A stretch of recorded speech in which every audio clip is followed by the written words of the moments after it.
I'm going to start off part 3 of the Prado here. So these are the LEDs I'm using.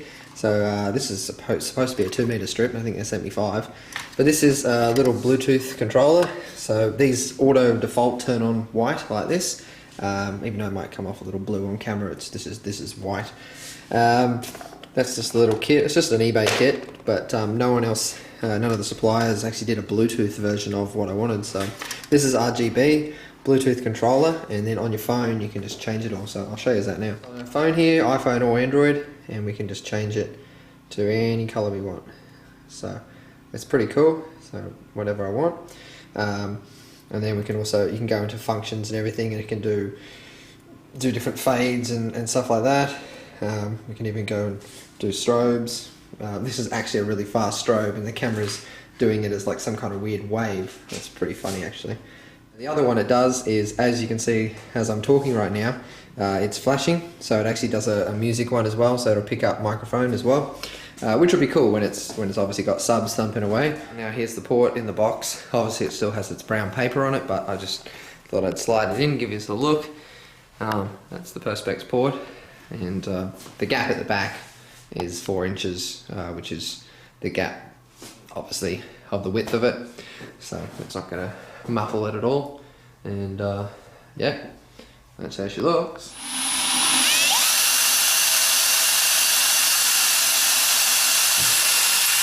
Alright, so just drilled out 8mm holes for our T-nuts to go into, because they're a 8mm hole but a 6mm thread. I've also pre-drilled 4 holes for the port, which are just some screws, but they don't go all the way through because they don't need to. And the port will be sealed, siliconed when it's finally installed. Just got all the T-nuts fitted. So they literally showed up as I was talking about them from in the post, which is awesome. So they look like that. So we've got 2 really good coats of paint. So she's really thick and white. I will do a 3rd coat just to finish it off, but 2 would probably be enough, but I will do a 3rd. That's 3 coats finished. Obviously it's wet right now, but that is coat number 3, looking nice and white. Obviously no patches or streaks or anything, it looks pretty damn good. And attention to detail, obviously all up and underneath is completely painted as well. And there's a hole in the back there for the LEDs to go through once they're installed. Top of the enclosure, so obviously that meets up nicely at the back for our amps are. At the front side of it looks like this. Now obviously in the car I'm actually going to be, the plastic trim sits along here, about 10 centimeters high, or it sits the height of the port. It'll sit along there. Then on the sides I will have pieces that will link to the sides. Now the reason this is like this, overhanging at the moment, is purely because obviously if I have that go right to the end, we cover up pretty much where the subs are. There's nowhere for sound to kick back into the actual cabin. We're pretty much enclosing them here in the tailgate. So we need to leave that there. Now the reason it does have a bit of an overhang is for trim. It's going to be very hard to trim if it was right against the edge. More for the front, because the front trim I want to go up. Now what I'll probably end up doing though is making little side pieces, and they'll come in and sit here. Now to mount the top of the box, well the floor, which will be the new boot floor, I've mounted T-nuts into those, a little bit of glue as well, and I've just sunk them in. There's 4 of them, and then obviously I've pre-drilled holes in the top of this, and this will be able to sit on top that way and bolt in and bolt off, so that I can tune all the amps and everything here and then bolt a top onto it, which will make life a lot easier. I also got to cut out this hole for a power socket to sit in, put a little round over on the front here, so that looks a little bit nicer now that it's curved, and now I will do the same round over on these pieces as well. Trimmed the first panel, so that's the first bit of trimming that I'm doing. There's that little piece there, which is going to get nailed down just in between. They're just sandwiches in between the top of the box and what's there already. So that'll be that, and then we come over to here. This is the actual top, like the boot floor now, and so this is like the hatch that I'll be cutting out that you'll be able to lift up. So this smaller hole in here is actually the same hole as that's there now, and I'll be cutting this bigger though, so when you open it obviously you'll see just this carpeted edge, but the whole point is obviously it needs something to sit on, so the hatch bit will be sitting on that, which this is sitting on the Perspex. Right, now there's the hole cut for that one. And there's the centerpiece that I cut out, which is also nice and straight. The way I cut through is actually just using a die grinder with a blade on it, it's like that. You can see, and I just cut through in a straight line, and then got the jigsaw going from there, so that I didn't have to drill any holes or anything, and we kept that piece in good condition. So all I'm going to do now, obviously I've already taken off blade thickness, which would probably be enough for carpet on this. I kind of need that twice. So what I'm going to do with this is go around it with a router with a slightly smaller bearing on it, and we're just going to take off about 2mm. So as we see here, this is the router bit I'm going to use. The bearing on it is smaller than the blade. Alright, so I just went around the wood then with the bit with the smaller bearing. So as you can see, it's taken off 2mm. Now what I do is get a flush bit and then go around the rest of it so that it ends up the same. Right. Sometimes I do forget to film while I'm working.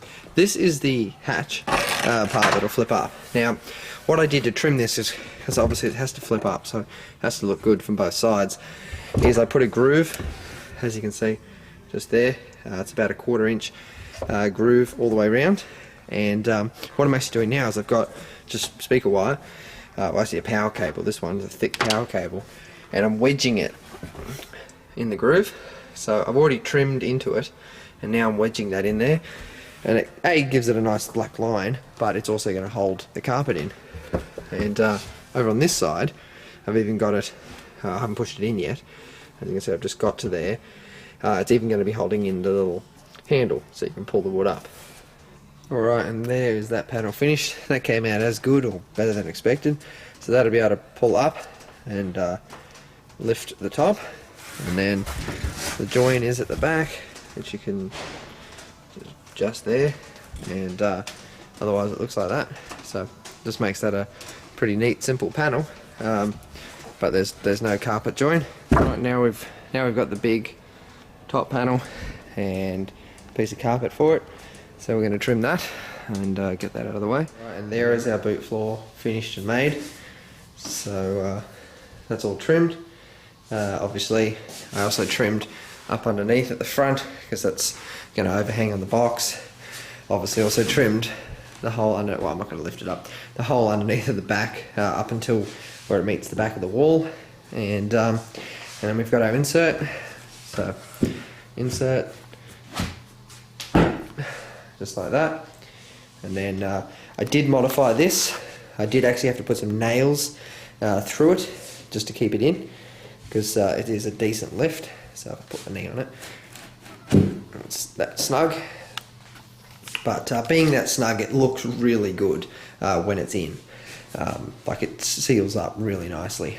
And so what I ended up doing is putting a few nails through it. I folded the strap over itself, heated it up, and then melted it flat, which obviously keep it melted together, and it hides the fact that there was some nails through there. So if I push it back down, yeah, it looks really seamless when it's pushed in.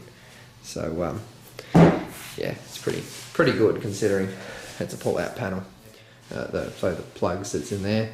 Perspex will be here, and it gives you a pretty good idea of how the top of it's going to look.